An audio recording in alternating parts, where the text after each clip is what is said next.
In today's video, I'm going to show you how you can spice up your minor pentatonic scale.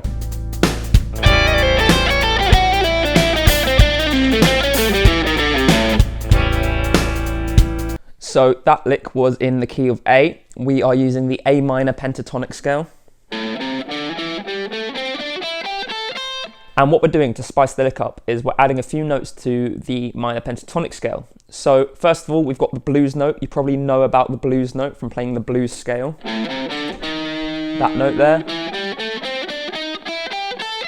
If you don't know what it is, it's basically the 6th fret of the A string and the 8th fret of the G string. We're also going to be playing it on the 11th fret of the high E string as well. Then what we're doing is we are taking a couple of notes from the major pentatonic scale. So in blues, a lot of the time, the major and minor pentatonic is kind of blended together. So what we're doing is we're taking the 3rd of the major pentatonic scale, which is on the 4th fret of the A string and the 6th fret of the G string. We're also going to be playing it on the 9th fret of the high E string as well. And we're also taking the major 6th of the minor pentatonic scale. So that appears on the 4th fret of the D string and the 7th fret of the B string. Just to recap that, you can add the blues note, you can also add a major 3rd, and you can also add a major 6th. A major 6th kind of gives your minor pentatonic scale a bit of a Dorian vibe as well. It sounds quite cool. So let's break down the lick. So the first part of the lick was...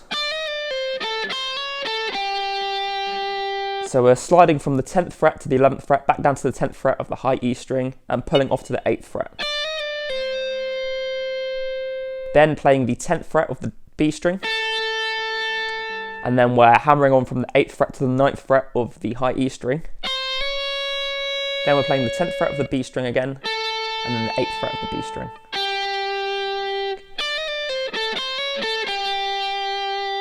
Now that 11th fret is our blues note, the 9th fret is the major 3rd. Now what we're doing is we're shifting to the 7th fret with our ring finger of the B string. This is our major 6th, that note we're adding in. We're shifting from that to the 8th fret to the 7th fret again. And then we're pulling off to the 5th fret of the B string. Then we're playing the 7th fret of the G string. Then we're playing the 5th fret of the B string. And then playing the blues note on the 8th fret of the G string, 7th fret of the G string, and 5th fret of the G string.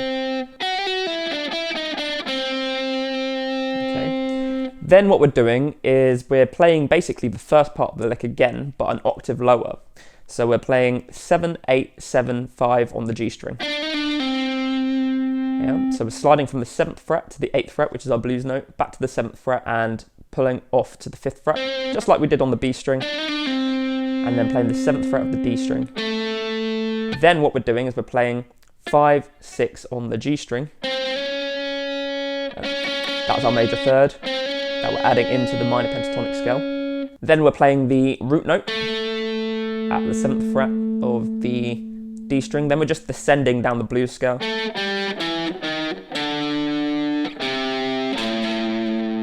And finishing on the root note. So 7, 6, 5 on the A string.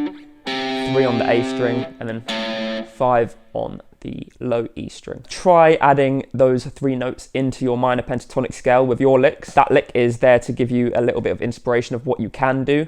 I'd say don't stick around on those notes too long, kind of use them as passing notes, but see what works for you. If you enjoyed the video, let me know in the comments. Do you have any other suggestions for videos? Please let me know in the comments, because I have a lot of time with all this self-isolation that's going on, so I have a lot of time to make videos. And subscribe to my channel, and I'll catch you in the next video.